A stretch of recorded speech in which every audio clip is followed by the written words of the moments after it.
안녕하세요. 세속TV 이하나 세무사입니다. 제가 그 구독자 1000회 영상에서 앞으로 세금 고민이나 이런 거 있으시면 메일로 보내달라고 말씀을 드렸었는데 생각보다 진짜 많은 분들이 메일을 주셔서 오늘은 가장 지금 생각했을 때 이제 5월이 다가오다 보니까 이제 중요하다고 생각되는 포인트랑 맞는 그 질의가 있어서 그거 위주로 오늘 한번 설명을 드려보려고 합니다.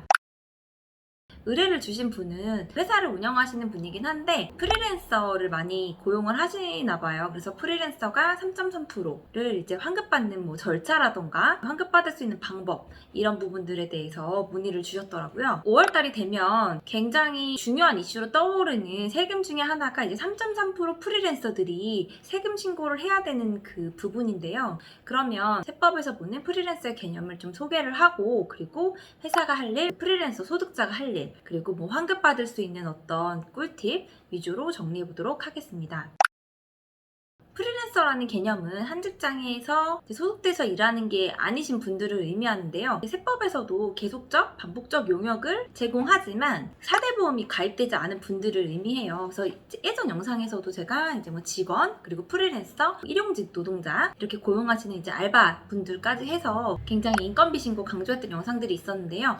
그거 한번 보셔도 괜찮을 것 같습니다. 프리랜서라고 했을 때 처음에 해야 될 일은요, 회사에서는 3.3%를 지급하게 되는데, 예를 들어서 월 100만 원을 지급한다고 가정을 해볼게요. 그렇게 용역 계약을 맺으면 프리랜서한테 실제로 지급해야 되는 돈은 3.3%를 제외한 96만 7천 원이 됩니다. 그러면 나머지 3.3%에 해당하는 3만 3천 원은 어디로 가느냐? 그걸 회사에서 꿀꺽 하시는 게 아니라 세무서에 3만 원, 3,000원은 시군구청에다가 납부를 대신 꼭 해주셔야 되는데요. 세무대리인 같은 경우 회사에서 100만 원의 프리랜서를 고용하고 지급하실 때 그분의 성함이랑 주민등록번호, 그런 인적사항을 받아서 국세청에 신고를 대신해서 해주고, 그 33,000원에 해당하는 납부서 2장을 사업주한테 전달해 드리고 있고, 그 금액을 다음 달, 그러니까 지급하는 달에 속하는 달에 다음 달 10일까지 납부를 꼭 하셔야 합니다. 그러면 받는 사람 입장에서 이제 생각을 해볼 문제인데요. 회사는 사실 3.3% 그렇게 33,000원을 내주면 끝이에요. 근데 이 프리랜서 소득자 입장에서는 내가 원래 100만 원을 받아야 되는데 96만 7천 원밖에 못 받았잖아요. 그러면 나머지 33,000원에 대해서 정산을 해야 되는 건데, 이거를 이제 그 뭐 환급받는 방법이나 절차 중에 하나라고 생각하실 수 있어요.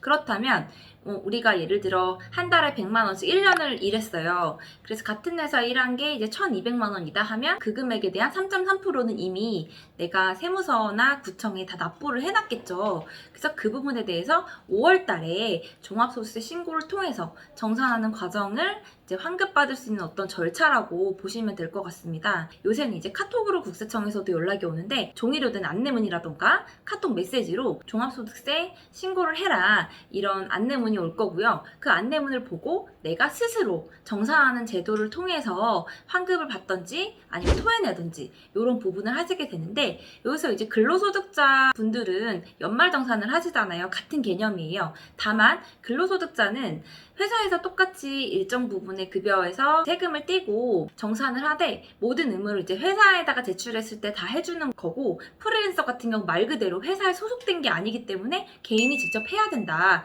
이렇게 생각하시는 게 좀 좋으실 것 같아요. 그렇다면 내가 환급을 받을 수 있을지 없을지, 이 부분은 저희한테 이제 물어를 보시는데, 정말 그거는 답해드리기 어려운 게, 1,200만 원을 받으면 말 그대로 회사에서 내가 받은 금액일 뿐이잖아요. 그치만 종합소득세라는 건 수입 금액에서 내가 쓴 비용만큼을 제외하고 남은 금액에 대해서 세율을 측정하는 거기 때문에 바로 수입 금액이 얼마라고 해서 우리가 환급을 받을 수 있을지 없을지 결정을 할 수가 없어요. 그래서 그거에 대해서는 답변을 해드릴 수 없고, 다만 내가 수입에서 비용을 빼서 산출된 세액이 내가 미리 뗀 3.3%보다 더 크다면 이제 토해내는 것이고, 산출된 세액이 내가 미리 낸 3.3%보다 적다면 환급을 받을 수 있는 건데요. 보통 우리가 그 프리랜서 분들이 생각하실 때, 제가 그냥 통상적으로 봤을 때는 2천만 원 이하면 보통 환급이 거의 확정적이라고 보시면 될 것 같고, 수익 금액이 뭐 억 단위로 간다 그러면 토해내시는 분들도 많이 계신 것 같아요. 그러면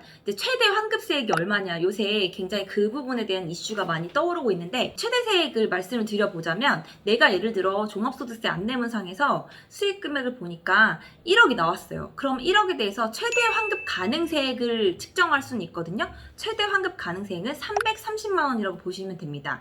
왜냐하면 내가 330만 원은 이미 세금으로 다 내놓은 금액이라는 거죠. 내가 1억을 받았는데 1억 이상의 비용을 썼을 때는 당연히 330만 원 전액을 돌려받을 수 있는 것이고, 최대 환급세 예상액을 측정을 할 때는 내가 받은 금액에서 3.3% 곱해보시면 바로 답이 나옵니다. 그래서 굳이 어플 같은 거 쓰시지 않아도 본인이 직접 계산도 이제 가능한 사안이니까 한번 확인해 보시면 될 것 같아요. 지금까지 제가 이제 프리랜서의 개념이나 그리고 프리랜서가 환급받는 과정에 대해서 한번 말씀을 드려봤는데, 이게 왜 이렇게 중요한지에 대해서 한번 설명을 드려보자면, 사실 세금 3.3% 환급받고 이런 부분도 너무 중요한 숙제 중에 하나지만, 프리랜서의 핵심은 또 지역보험 가입자라는 거예요. 저희가 5월 달에 신고를 하잖아요. 그럼 그게 한 11월 정도에 공단으로 통보가 되거든요.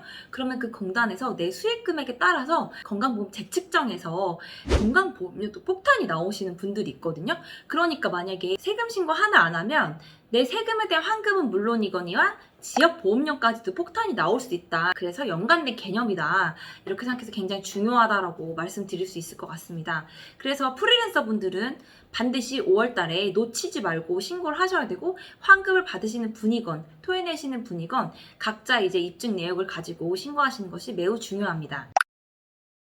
그러면 이제 굉장히 이제 또 궁금해하시는 것 중에 하나가, 프리랜서가 5월달에 신고하는 거는 웬만한 분들 다 알고 계실 거예요. 여기서 이제 절세할 수 있는 어떤 방법이 있느냐, 아니면 정말 환급을 최대치로 난 받고 싶은데 어떤 준비를 해야 되는지에 대해서 한번 설명을 드려보겠습니다. 프리랜서 분들이 가장 중요한 거는 지출에 대한 비용 입증인데요. 이 지출 내역이 프리랜서는 사실 조금 애매한 부분들이 있어요. 그래도 좀 주요하게 몇 가지 챙겨야 될 부분을 말씀을 드려보겠습니다. 이제 간단하게 프리랜서에 해당되는 분들 위주로만 말씀을 드리자면, 첫 번째로는 지난 1년간 사용한 신용카드나 체크카드 사용 내역이에요. 내가 뭐 개인적으로 쓴 것도 있겠지만 내가 돈을 벌기 위해서 부수적으로 꼭 필요했던 경비들이 있잖아요. 그래서 그런 부분에 대해서 카드 내역들을 준비해 놓으시는 게 가장 1차적으로 필수적인 자료가 되고요. 이 외에도 내가 뭐 다른 어떤 필요 경비가 들어갔다, 내가 부득이하게 카드를 못 쓰고 현금으로 썼다 하더라도 사업자 등록증이 없는 경우에는 일반 영수증이나 현금 영수증으로 받으시는 분들도 있잖아요. 그것도 같이 사업에 필요한 경비라면 공제가 가능하고, 그리고 이제 기부금이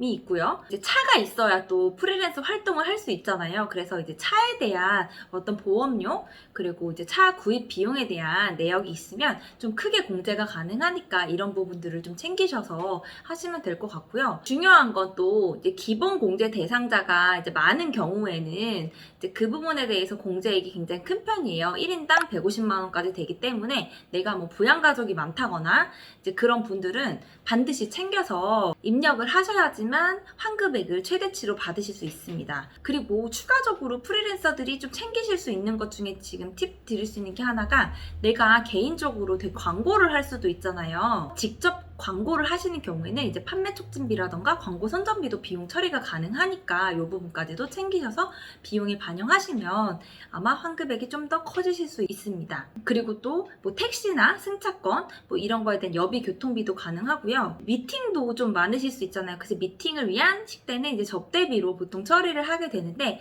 이 부분도 이제 그래서 카드 사용 내역이 포함되어 있다고 보시면 될 것 같아요. 이제 예전에 제가 노란우산 공제 영상도 이제 말씀을 드렸지만, 노란우산 공제도 프리랜서가 가입을 가능하기 때문에 노란우산 공제 부금이 있으시다면 그 부분도 반영해서 최대치로 비용을 최대치로 끌어내는 것이 결과적으로 프리랜서가 환급받는 방법 중에 하나다, 이렇게 생각하시면 될 것 같습니다. 그런데 요새는 프리랜서 이외에도 뭐 근로소득이나 다른 소득이 합산되시는 경우도 많으시잖아요. 그래서 이 부분은 5월달 종합소득세 할 때 프리랜서 소득뿐만 아니라 근로소득이나 이런 것까지 다 합산해서 잘 신고하시는 것이 굉장히 중요한 포인트가 되고요. 정말 지금까지 제가 뭐 종합소득세 그 프리랜서에 해당하시는 분들의 절세 방법에 대해서도 일부 말씀을 드렸지만, 중요한 건 신고 기간을 놓치지 않고 비용을 잘 챙기셔서 신고를 하는 것이 중요하다는 강조를 꼭 드리고 싶고, 왜 그러냐면 사업자분들은 사실 부가세 신고를 계속적으로 이제 주기적으로 하고 있기 때문에 종소세 놓치시는 분들이 거의 없으세요. 세무 대리인이 껴있을 수도 있고, 사업자에 대한 개념 속에 종합소득세가 많이 이제 박혀 있으시기 때문에 이게 가장 중요하다는 거는 많이 알고 계신데, 프리랜서 분들은